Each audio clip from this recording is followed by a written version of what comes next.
Com vocês agora no ar, Rodrigo Almeida Teixeira, no canal História de Sucesso. Perde não! Tá nas mãos de Deus, pode acreditar.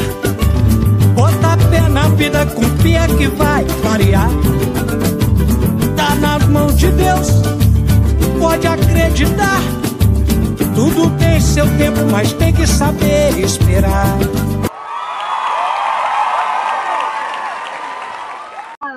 Olá, Bom, Aine, boa como vai? Como- tarde. Boa tarde, como que você vai?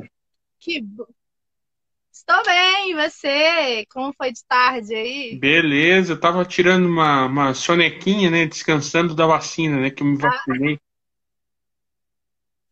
gente, e aí, como é que você tá depois da vacina? Tô bem, né, dá muita dor no braço, né, mas já tomei a vacina, já tô livre. Eu já tomei a segunda dose hoje, né, e tava descansando da vacina. Nossa, você tá muito chique, que eu não tomei ainda não. É porque assim, né? Não chegou a minha idade ainda. Dizem que os 20 anos ainda vai demorar. Ai. Minha Menina, mãe não entendeu a piada, não. aham. Menina, o que que você me conta? Nós vamos falar sobre árvore genealógica, é isso que você vai falar para nós? Conta tudo para nós. Isso! Bom, como o pessoal, o seu. Assim, vamos primeiro, vamos dizer como o povo diz, né? Vamos começar do começo. Oi, pessoal, oi, Juninho. Juninho entrou. Depois eu quero que você chame o Juninho aqui, tá? Bater um papo com ele. Hum. Bom, o pessoal vai entrando aí. O seu pessoal não me conhece, então eu vou me apresentar. Eu sou a Aine Pena, eu sou historiadora e escritora. Boa noite. Eu escrevo livros infantis, eu sou de Brasília, capital do país, né, do Brasil. E eu vou me descrever. Bom, eu sou, assim, eu sou clara, né? Ah, eu costumava dizer quando eu era criança que eu era, assim, amarela. Hum. Mas eu acho que a gente... Mas, assim, eu acho que eu deixei um pouquinho de ser amarela, eu tô mais pro branco, eu tô mais parecida, assim, com a sua cor. Uhum. Tenho um cabelo grande, meu cabelo geralmente fica bem abaixo da cintura, mas esses dias eu dei uma toradinha nele, né? Então ele tá assim um pouco abaixo, quase na altura da cintura. Ele é liso, uma cor bem clara, assim, um castanho claro, apesar que a iluminação do celular aqui não dá para ver muito bem. E como ele é muito liso, ele não segura nem quando eu amarro, aí o que eu faço? Eu enrolo ele antes dele secar. Aí ele fica com as pontas enroladas. E hoje ele tá bastante enrolado nas pontas, porque eu esqueci, eu dormi com ele amarrado sem querer. E hoje, especialmente, eu tô usando um batom, que é aquela cor que o pessoal antigamente chamava de carmim. Estou usando um óculos, assim, ele é meio comprido, estilo, deixa eu ver, gente, estilo surfista, né? Que ele é mais retão e ele é largo do lado. E é da cor praticamente da minha blusa. Uma cor assim, meio laranja, meio salmão, não sei, é mais ou menos por aí. E eu vim aqui hoje para a gente falar sobre genealogia. Muita gente não entende, não sabe o que é genealogia. Bom, isso é normal, né, gente? Não é feio não saber o que é genealogia. Geralmente, quando eu participo de algum programa, alguma coisa, eu falo dos meus livros, eu gosto de falar de genealogia, mas a gente acaba falando mais de livro. E o legal é que hoje a gente vai fazer um negócio diferente, né? A gente vai falar sobre uma coisa que quase ninguém fala. Quando eu era mais nova, porque assim, eu comecei a mexer com genealogia quando eu tinha mais ou menos 12 anos de idade. Então, assim, né? Tirando meus cabelos brancos, vamos fingir assim que sou bem novinha. Não tem muito tempo, não. E aí, eu tive a visita várias vezes de um irmão da minha avó. Dizem que eu sou a cara da minha avó, eu não a conhecia, a mãe do meu pai. E eu sempre tive essa meio que uma fixação, né? Porque eu não conhecia ela e tal. E aí o irmão dela vinha aqui de vez em quando na minha casa.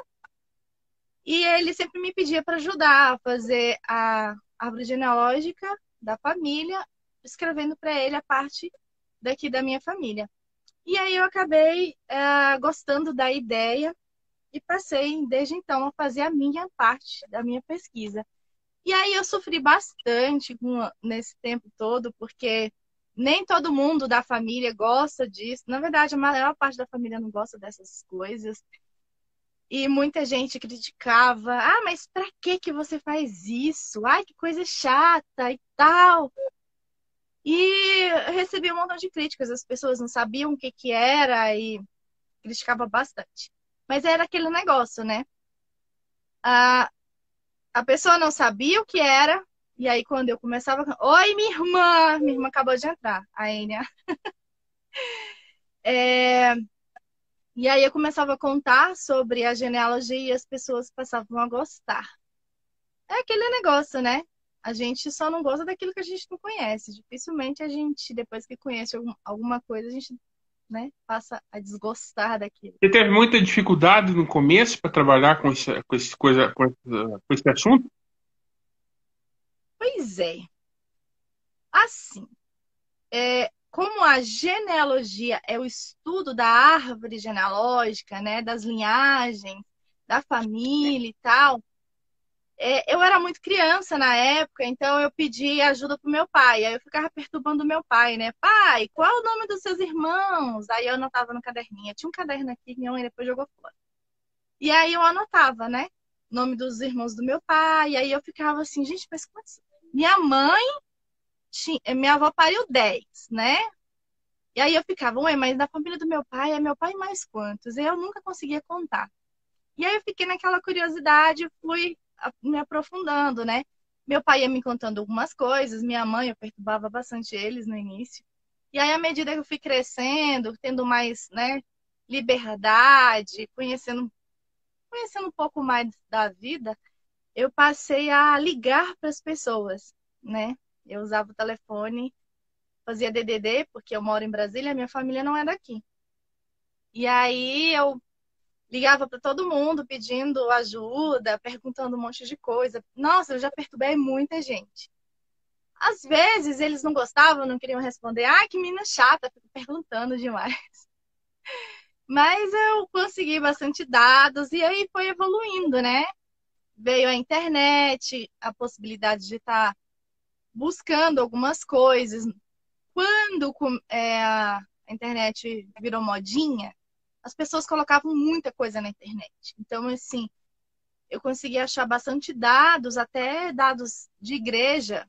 Eles colocavam bancos de dados que eu falo assim, tabelas com dados, né? A gente conseguia ter acesso, dados de batismo e coisa do tipo. E aí depois veio o Orkut.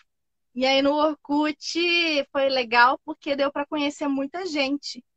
Eu me lembro até um dia eu estava mexendo aqui, eu falei, pai, eu sou da família Pena, né? Uma das minhas famílias. Eu falei, pai, olha que legal. Tem um grupo chamado Família Pena. Aí ele sentou do meu lado e falou, então passa aí todo mundo, que eu vou olhar para ver se eu conheço alguém. E aí a gente ia passando as páginas e nada. Daqui a pouco passou uma página assim, meu pai, ih, esse aqui é o Elias. É o Elias, tem certeza? É o Elias. Pergunta para ele se o nome do pai dele é Elias. Aí eu mandei um recado para ele, ele falou que era.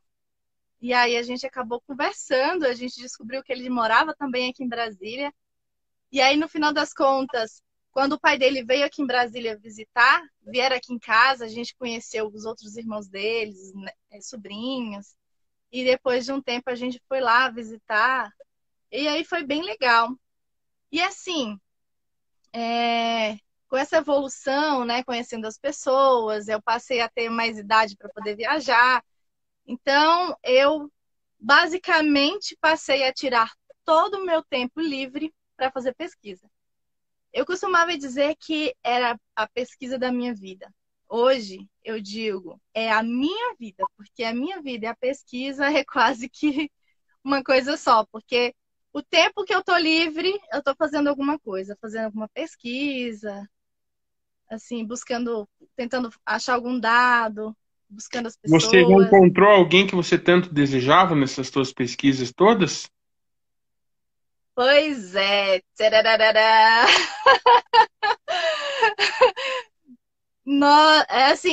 A minha pesquisa, ela ficou muito tempo na internet, desde 2000, 2001 até 2013, se eu não me engano, né? E aí, assim, as pessoas passaram a pesquisar.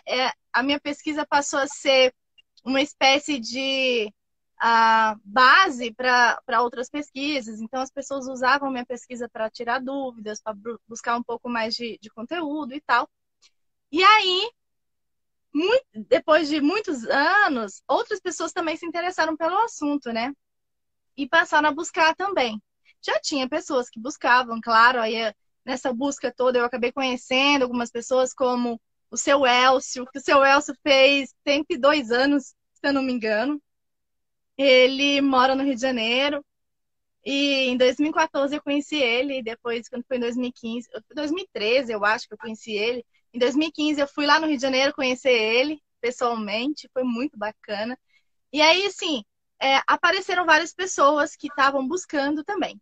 E com essa modinha de pedir cidadania, cidadania europeia, muitas outras pessoas também passaram a buscar. E aí, apareceram dois nomes que a gente não achava nada, né? O que que acontece? Eu geralmente uso uma linha de pesquisa base, que é a linha materna do meu pai, Uhum. né?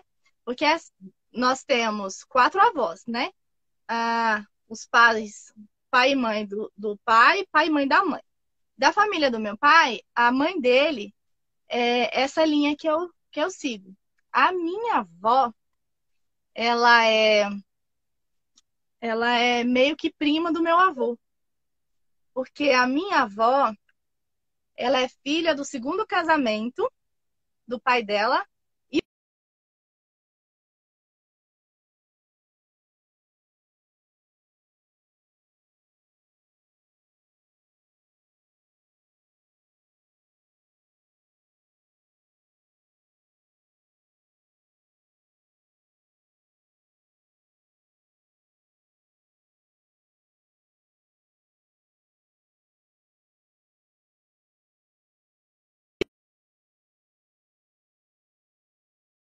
Essa imagem, tá escutando? Pode falar. Ah, tá. Aí, a minha avó se casou com o primo dos irmãos dela, do primeiro casamento. E acaba que no final das contas, né, nessa mexida toda aí, é todo mundo parente. E aí, assim, a minha avó é do segundo casamento do pai dela. A minha avó se chamava Maria, Maria Xavier, a mãe do meu pai. E aí, o pai dela, que se casou 2 vezes, se chamava Manuel de Aquino Xavier. Manuel de Aquino Xavier, ele era filho de um homem que também se casou 2 vezes, que o nome dele é Júlio de Aquino Xavier. O Júlio de Aquino Xavier, ele era filho de um homem chamado Joaquim Francisco Xavier Ferreira. Esse Joaquim, ele é sobrinho neto do Tiradentes, do nosso famoso herói, né? O Uhum. único herói que o Brasil tem. E aí, assim, por conta desse problema todo, que o Tiradentes foi mandado para forca, a família foi condenada também, tal, muita gente fugiu, muita gente trocou de nome, então muitos documentos se perderam. E o que acontece? Nós não achamos nada do Júlio, né? O pai do meu bisa. E aí, consequentemente, não achava nada sobre o restante da família, na parte do Xavier. E aí, o que acontece? Um primo nosso, assim, várias pessoas que estavam buscando também, que passaram a buscar depois, o pessoal juntou todo mundo para tentar achar dados sobre o Júlio, sobre o pai dele, sobre o avô dele. Então, isso virou uma saga. achar o Júlio e achar o avô do Júlio, que era o Francisco Xavier, que era o sobrinho do Tiradentes. E aí, nessa busca maluca, que a gente já tinha anos tentando achar alguma coisa, eu consegui achar no ano passado um dado do Júlio que a gente buscava há muito tempo, que foi a morte do Júlio. E o Júlio morreu em 1979. No segundo semestre de 1879. O Júlio morreu. E aí tem um detalhe. O Júlio, ele se casou 2 vezes. Ele se casou primeiro com a prima dele. Essa prima dele, a Lucinda, a famosa Lucinda, todo mundo da família ouve falar dessa mulher, e também a gente não tem nada sobre ela. Aliás, tem só o documento de morte dela. Ela era filha da Carolina, que era irmã da Maria, que era mãe do Júlio. Então, assim, eram 2 primos de primeiro grau. Quando a Lucinda morreu, o Júlio se casou com outra prima dele. E aí ele se mudou de Minas para o Espírito Santo. E aí que vem a história. O Júlio e a Lucinda eram filhos de 2 irmãs. Uma se casou na família dos descendentes, parentes do Tiradentes, e a outra se casou com a família dos Alvim, que é uma família também que o povo está procurando muito, é uma família bem famosa. E essas 2 irmãs eram filhas de um homem chamado Antônio José da Costa. Esse Antônio José da Costa era um homem que tinha muitas posses, né? Ele tinha muitas terras, porque ele viveu numa época que a coroa brasileira estava dando assim, liberando terras para as pessoas, as famosas Sesmarias. Então, o que acontecia? As pessoas pegavam os filhos, a mulher e todo o povo que trabalhava com eles, botavam no lombo de um jumento, saía mato adentro, determinava uma terra e falava, essa aqui é minha. E aí eles iam lá e faziam o pedido para a corte, né? Para a coroa, para liberar o documento. Aí era feito o documento. Todos esses homens, todos eles tinham muitas posses. Só que, assim, tem um detalhe. Era um tempo totalmente diferente, né? E o costume era totalmente diferente na época. Então, eram pessoas que tinham muitas terras e, consequentemente, muitos escravos. E o interessante é que, mesmo eles tendo muitas terras, as terras não valiam quase nada, porque eles tinham escravos. E os escravos era que determinavam se a pessoa era mais rica ou mais pobre, né? Porque os escravos, na maioria das vezes, tinham um valor muito além da terra que ele possuía.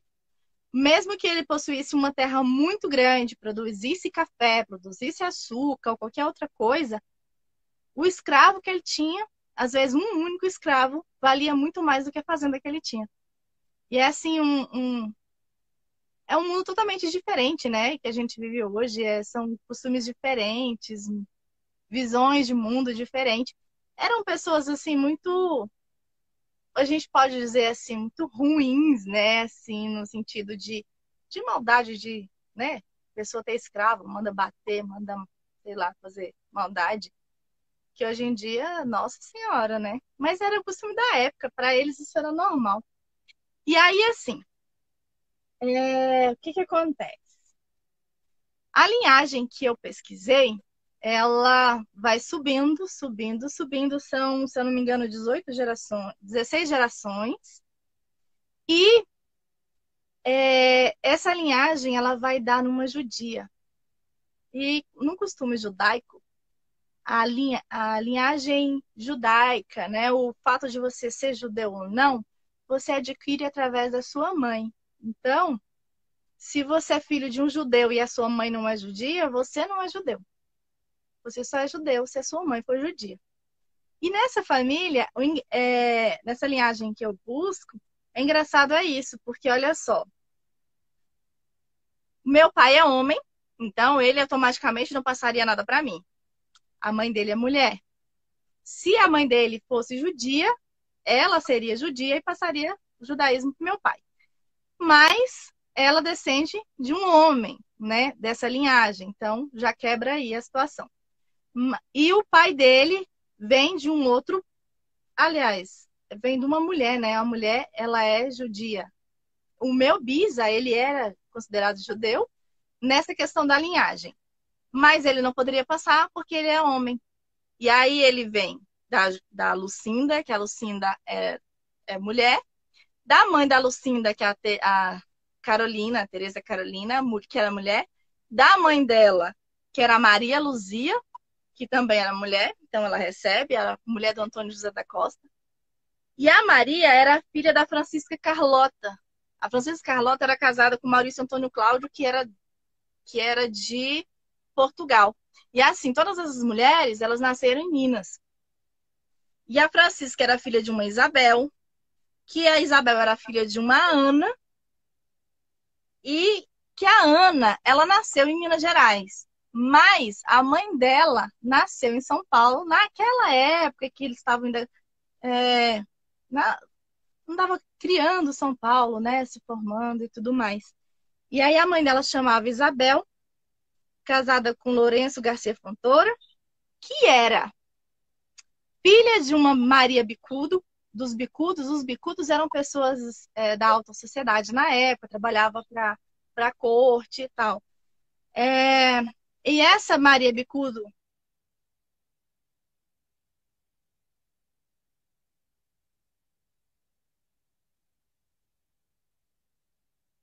Oi? Cortou a tua voz, minha amiga.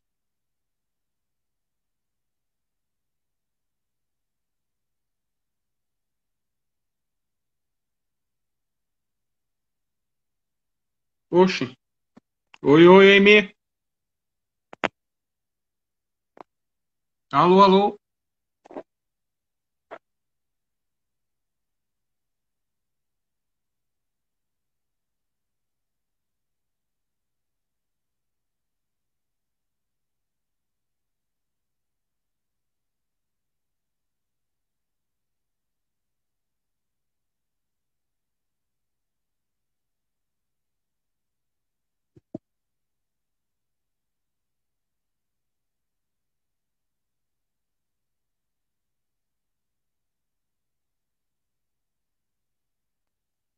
Oi, caiu aquela hora.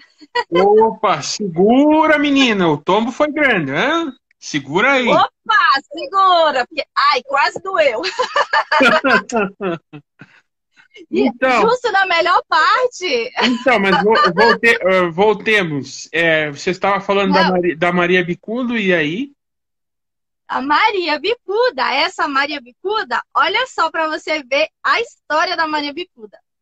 Ela era casada com um homem chamado Diogo da Costa Tavares e ela era filha de uma outra Maria Bicuda, um homem chamado Manuel Pires.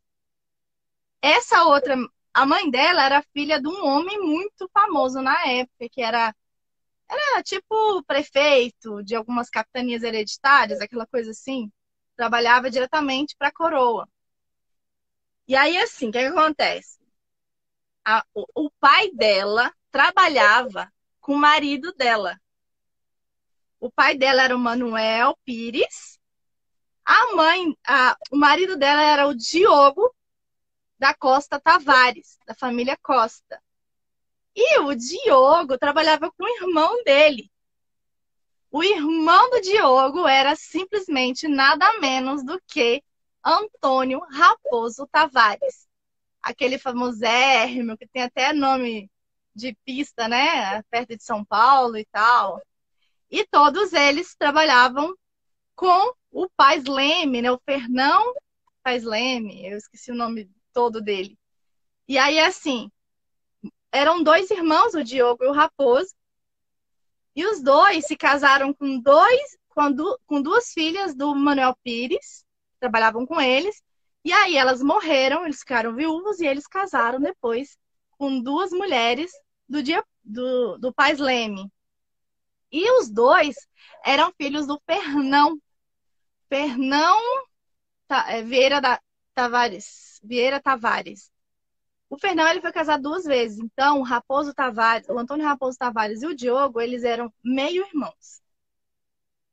As 2 mulheres do Fernão, o Fernão não era judeu, mas as 2 mulheres, a primeira e a segunda mulher do Fernão Tavares, as 2 eram judias. E aí, o que acontece? A primeira mulher dele morreu, que era a mãe do Antônio Raposo Tavares, nosso famosão. Quem não sabe, gente, Antônio Raposo Tavares foi um dos desbravadores, né? Que saiu aí, que lutou até por Pernambuco. Ele saía matando um monte de gente aí, né? Brigando, fazendo tudo, lutando pelo Brasil. Ele trabalhava naquelas bandeiras, ele era bandeirante. Aquele homem que está nos livros de história. E aí, assim, o primeiro casamento nasceu o Raposo Tavares. E depois acabou outros irmãos deles trabalhando com eles também. E no segundo casamento, o pai deles foi casado com a Maria da Costa. A Maria da Costa, hoje em dia, ela é bem famosinha, né? Porque o pessoal que está querendo tirar a cidadania, eles estão buscando muito a Maria da Costa. A Maria da Costa, ela se casou com o Fernão, ela teve, acho que 3 filhos, 4 filhos, se eu não me engano. O Fernão veio em 1615, 14, 16, por aí. Ele veio para o Brasil para trabalhar para o rei, né? Para o imperador, sei lá como era o nome deles na época. Ele foi trabalhar em Salvador para ser contador-mor. E aí deixou todo mundo lá. E quem veio com ele só foi o Raposo Tavares, que já era grande, né? E aí o Raposo Tavares foi trabalhar como bandeirante, né? Com o Paz Leme. E a Maria ficou lá. Então, teve muita perseguição na época, desde 1400 e lá vai cacetada, teve perseguição com os judeus. Então, teve muito problema onde ela morava, lá em Portugal. E aí ela e o pai dela já tinha sido preso pela Inquisição, condenado, solto. E aí, quando foi em 1618, ela estava tentando fugir para vir para o Brasil, para ficar perto do marido dela.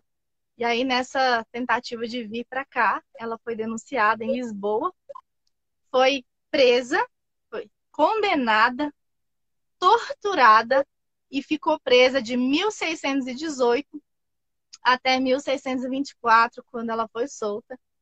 Mas ela foi solta, ela já estava muito debilitada, muito doente. E aí, assim, no processo que a gente lê dela, fala de como foi a tortura, como é que ela era torturada. Muita coisa, assim, muito triste, sabe? E assim, é uma história, é uma parte da história do Brasil. E durante muito tempo eu fiquei pensando, gente, mas pelas histórias que a gente ouve contar, o Brasil, a maioria da gente deve ter sangue de judeu, né? E aí, estudando melhor,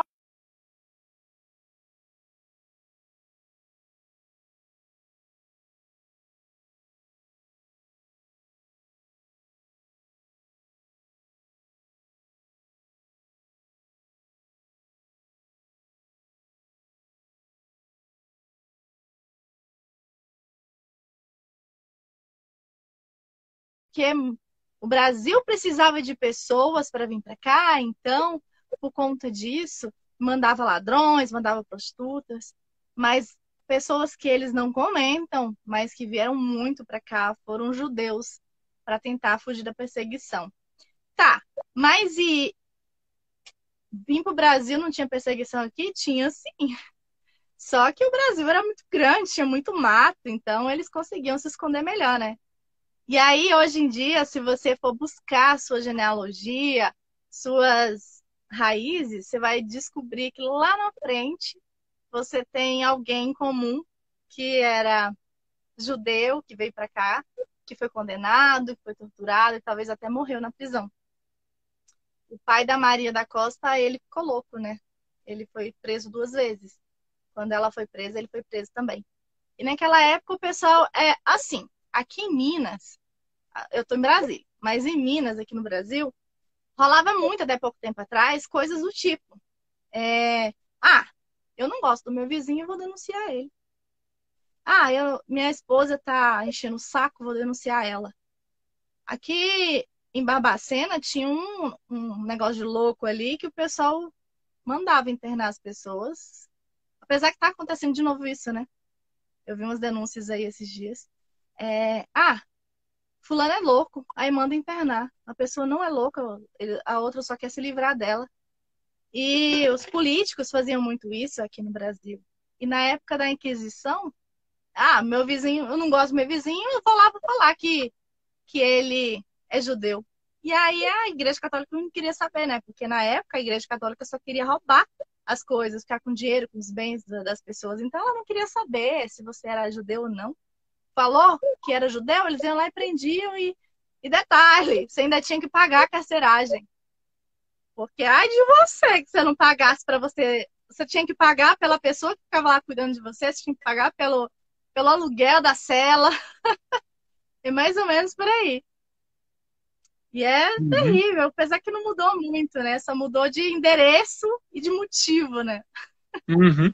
Esse Hoje em assunto que você dia. está trabalhando com ele, que você estava explicando para nós aqui, é um pouquinho complexo, assim, sabe? Mas eu te dou parabéns pelo teu empenho, pelas tuas pesquisas todas, viu? Obrigada. E detalhe, eu fiz o teste de DNA, né? Aquele ancestral. E a novidade que eu tive esses dias é que, cruzando os DNAs, que além de você conseguir comprovar toda essa pesquisa, né? Eu ainda consegui um site chamado My True Ancestry, que é a minha verdadeira ancestralidade, né? Que lá Uhum. eles têm amostras de restos que foram achados em escavações. E o meu DNA bate com o rei Luís XVI da França, a relíquia, que é um pedaço do coração dele que está lá. E também, que eu descobri esses dias, é que o meu DNA também é compatível com um homem chamado Ernest, eu acho que era Ernest o nome dele, que é o tio da rainha Victoria, da Inglaterra. Que chique! Chique, né?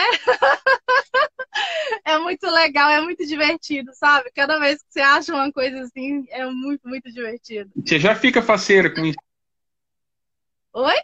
E você já fica contente em descobrir essas coisas. É muito divertido, né? Isso não vai trazer nada assim de benefício para a vida da gente, mas é uma curiosidade muito gostosa você descobrir assim quem eram as pessoas que que vieram antes, né? Como é que você chegou até aqui? Como é que você tem uma sobrancelha desse jeito, nariz desse jeito, queixo, a orelha? Porque a gente, né? A gente acaba herdando tudo. É uma mistura maluca que vai passando de um para outro. E Uhum. hoje em dia a gente é o que a gente é, né? Agora falando um pouquinho, você terminou, você concluiu assim, ou posso passar para os teus livros agora para falar um pouquinho para a galera? Pode sim, com certeza. Falando um pouquinho das suas obras que você escreveu, fala aí para nós. Pois é, tem muita gente, porque assim, quando eu faço essa pesquisa genealógica desde que eu tinha 12 anos, e eu deixei de ser leitora para ser escritora há pouco tempo, e muita gente perguntava, mas você não vai fazer nenhum livro sobre isso, de criança, né? E eu fiz um livro chamado A Minha Família, e esse livro foi passado para francês. Meu professor de francês, o André, me ajudou fazendo a correção do meu frangué, né? Português com francês, que eu vivo escrevendo errado até hoje. E os meus livros, eu escrevo para criança, então meus livros eles têm em português, francês, espanhol. Eu tenho mais de 80 títulos de livros publicados, né? Eu coordeno algumas antologias e coletâneas. Uma que a gente está trabalhando agora é a antologia do Dia dos Pais, né? Com contos, crônicas e poesia. Tem algumas antologias igual a Compaixão, que é a antologia que a gente fez no final do ano, com pessoas do Brasil, em várias partes do Brasil. E o meu principal, não é que é o meu principal, mas acabou sendo, né? Personagem, porque eu tenho vários livros sobre ele, é o Lelé, que é um menino muito, muito levado, que adora fazer amizade por aí. O Lelé, ele é só um personagem, ele não existe de verdade, mas eu tenho um bonequinho que eu tô segurando ele na minha mão. Esse boneco tem um pouco mais do que o tamanho de uma... como é que fala? Da palma da mão, né? Palma da mão não, como é que fala? Quando a gente abre a mão assim. Nossa, viajei agora. Eu tô segurando esse bonequinho, ele é de pano, pintado, como se fosse um boneco mesmo, desenhado. Ele tem olhos escuros, como se fosse duas bolinhas, o narizinho com risquinho, e a boquinha dele é só um risco, um do lado. O cabelo dele é marrom, bem escuro, e parece aquelas rosquinhas Mabel, tem um Sei. buraquinho no meio. Parece um monte de rosquinhas juntas. Ele é todo tonhonhõezinho, todo enroladinho. E as Uhum. crianças amam o cabelinho dele assim. Mas ele é só um boneco, né? Esse bonequinho que eu tô segurando é tipo um papelete, sei lá, um bonequinho fofinho, que geralmente eu uso para contar história, para participar de lives. Ele tá de tênis amarelo, short azul, e a camiseta dele é uma camiseta vermelha que ele nunca tira. Ela chega a estar velhinha já. Ele não gosta de tirar nem para a mamãe dele lavar.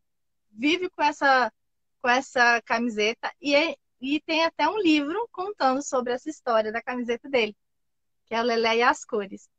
E o Lelé tem um montão de livros. Ele tem livros em várias línguas e ele tem mais de 30 títulos somente dele. Eu geralmente uso o Lelé para contar histórias em lives, a gente cria histórias novas. Ele viaja por aí, mostra para as pessoas como é cada lugar onde ele É, vai. esses Por aí. livros você fez em e-book ou você fez impresso também? Como é que é a tua forma de trabalhar com esses livros todos? Eu, primeiramente, eu sou formada em tecnologia, então, quando eu fui escrever livros, eu queria puxar sardinha para tecnologia, né? E aí, inicialmente, eu publiquei em e-book, depois as pessoas passaram a pedir muito livro impresso. Hoje em dia, eu tenho tanto e-book quanto livro impresso. Os mais novos, eles só estão impressos por causa da falta de tempo também. Mas tem, tipo, pelo menos a metade deles tem no Kindle da Amazon. No Brasil, você encontra os livros. Aí, Nepena, aí vem um montão de livros lá. Tem e-books coloridos, tem uns que não são. Uhum.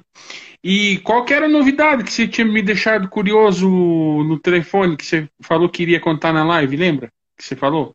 Menino do céu, será que a gente tem tempo para isso? Não, lembra que você falou para Será? mim no telefone, lembra? É uma história nova do Lelé. Quer contar ela resumidamente para nós? Vou tentar. Então, senta que lá vem Vamos lá, história! vamos lá. O seguinte, o Lelé, ele é filho único, ele mora com o papai dele, com a mamãe dele, e ele mora numa cidade do interior. Então, quando ele quer ver os primos dele, a família dele, ele tem que viajar, né? E aí, um dia, ele foi passar uns dias, tipo uma semana ou mais, assim, na casa dos tios dele. E lá ele tem um primo. Só que esse primo, como todos os amigos dele, tem uma particularidade. O Lelé gosta de correr por aí, fazer um monte de peripécia, fazer amizade. E aí, o primo dele também é diferente, o primo dele é gordinho. Então, quando eles vão brincar na rua ou em um outro lugar, o primo dele sempre fica para trás com as outras. Tipo, as crianças vão na frente e ele fica sempre para trás porque ele é gordinho, não dá conta de correr. E aí o Lelé, ele como um bom menino, sempre arruma um jeito de incluir todas as crianças nas brincadeiras. E aí, o Lelé, quando ele foi na casa da tia dele, a tia dele é, ia mandar o primo dele numa excursão de escoteiros. O primo dele faz parte de escotismo, de uma turminha muito bacana, e eles iam fazer uma trilha numa floresta. E aí, o Lelé, claro, estava lá, foi convidado para ir junto. Eles foram para esse lugar, tinha um monte de adulto lá para acompanhar, eles foram cheios de equipamentos, cheios de, né, vestido apropriadamente. E quando chegou lá, não era só o Lelé que estava lá de novidade, né? Ele não era o único visitante. E adivinha quem estava lá? Eu não vou falar o nome da criança, porque aí esse nome vocês vão escolher. Era um menininho que ele tem problema de visão, ele não enxerga. Mas mesmo assim, ele foi para fazer uma trilha. E o Lelé, claro, como gosta de fazer amizade, e percebendo que aquele menininho era diferente dos outros, ele foi correndo para fazer amizade com esse menininho e ajudar ele, né? E aí, nessa brincadeira toda, eles fizeram barraca, fizeram brincadeiras, e chegou a hora de fazer a trilha, subir a montanha. E o Lelé, claro, foi ajudar tanto o primo dele, quanto esse menino novo da turma. E aí, sobe de um lado, sobe de outro, tem um galho aqui, uma pedra ali, então tem que ter muito cuidado na hora de subir, né? E aí ele estava sempre ajudando esse menino. E lá pelas tantas, o Lelé, preocupado em ajudar esse novo menininho, ele não viu, pisou numa pedra. Essa pedra escorregou e o Lelé foi ladeira abaixo, gente. Coitado Pensa, do o Lelé... Lelé. Oi? Eu falei, coitado do Lelé. Coitado do Lelé, gente. Pensa, ele foi ladeira abaixo, escorregou. E detalhe, ele escorregou, foi rolando ladeira abaixo e caiu num buraco. Juntou todo mundo naquele desespero, o Lelé gritando, assustado. Aí veio todo mundo para tentar ajudar o Lelé. E aí eles juntaram uma corda, tinha que ter uma corda, não tinha como o Lelé sair do buraco assim. Só que essa corda, olha o detalhe da corda. A corda, o buraco era muito fundo e a corda não chegava até o Lelé. Então, um dos meninos resolveu descer na corda para tentar alcançar o Lelé, já que a corda era curta, né? E ele foi, desceu com cuidado, né? Segurando nas ramas do buraco. E na hora de... E ele chegou lá perto do Lelé e falou, Lelé, segura minha mão que todo mundo vai puxar nós dois. E aí o que aconteceu, gente? 2 meninos numa corda só. Adivinha? A corda não aguentou. E caiu os 2 meninos no buraco. Quase que leva o resto da turma que estava tentando puxar o Lelé de volta. E aí vocês podem imaginar. E aí, como que acabou a história? Como é que acabou a história? E eles tiveram uma ideia. Eles juntaram os casacos, cada um tirou o seu casaco. Eles amarraram um casaco no outro. E aí foi quando eles conseguiram alcançar os 2 meninos e puxar os meninos de volta. E aí os meninos conseguiram se salvar, né? E voltar para casa são e salvos. Claro, maravilha, né? Maravilha. Cheio de arranhão, gente. Ah, sim, com certeza. Essa foi uma das aventuras. Essa foi uma das aventuras do Lelé, então, que você conta aí por aí para as pessoas. Com certeza, uma aventura maluca. E foi assim que o Lelé conheceu um novo amigo. E esse amigo, ele não enxerga. E como todos os outros amigos do Lelé, ele tem uma particularidade. E eu resolvi trazer para você. Lembra que eu falei? Uhum. Que eu esperar vir aqui para poder contar, porque eu não ia contar antes disso. Maravilha, Aimee. Eu quero te agradecer muito aí a tua presença aqui no nosso programa, viu? E eu queria saber quem que você quer indicar aí para nós aí para um programa futuro. Menino do céu, é tanta gente que é complicado, né? Ó, eu vou dando uma lista, mas primeiro, já que o Juninho está aqui, eu vou indicar o Juninho hoje. Depois a gente segue uma lista. O Juninho, ele canta, ele toca, ele tem um monte de música autoral, ele interpreta, você vai amar. Ele é muito bacana. Maravilha. Ele que canta sertanejo, que você falou? Não. O que é do sertanejo é daqui. O Juninho é do Nordeste. E o Lelé hoje, ele veio com o chapeuzinho do Dominguinhos. Sabe aquele cantor? Sei. Dominguinhos? Sei. O Lelé trouxe lá de Garanhuns, da cidade do Dominguinhos. Uhum. E hoje ele tá aqui usando esse chapeuzinho.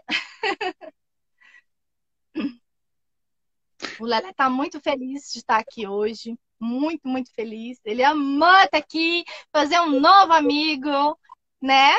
O Lelé ama fazer amigo. E o Lelé depois quer falar de novo com você, viu? Maravilha. E para as pessoas te encontrar, Aimee, como é que faz aí? Deixa as tuas redes sociais aí para as pessoas. Meu nome é Ainê Pena, com N só. Eu tenho um site chamado ainepena.com.br. E aí lá vocês conseguem ter acesso a tudo. Maravilha. Tem livros em vários... Os meus livros vocês podem procurar em plataformas do Brasil. Tem Americanas, Submarino, Amazon. Os livros também são internacionais, então consegue achar. Quem não estiver no Brasil, pode procurar na Amazon que vocês conseguem. E é isso aí. Maravilha! Mais um programa especial com convidados extremamente maravilhosos. Quer saber de uma coisa? Aguarda o próximo programa. Não perde! Tá nas mãos de Deus. Pode acreditar. Bota pé na vida, confia que vai variar. Tá nas mãos de Deus. Pode acreditar. Tudo tem seu tempo, mas tem que saber esperar.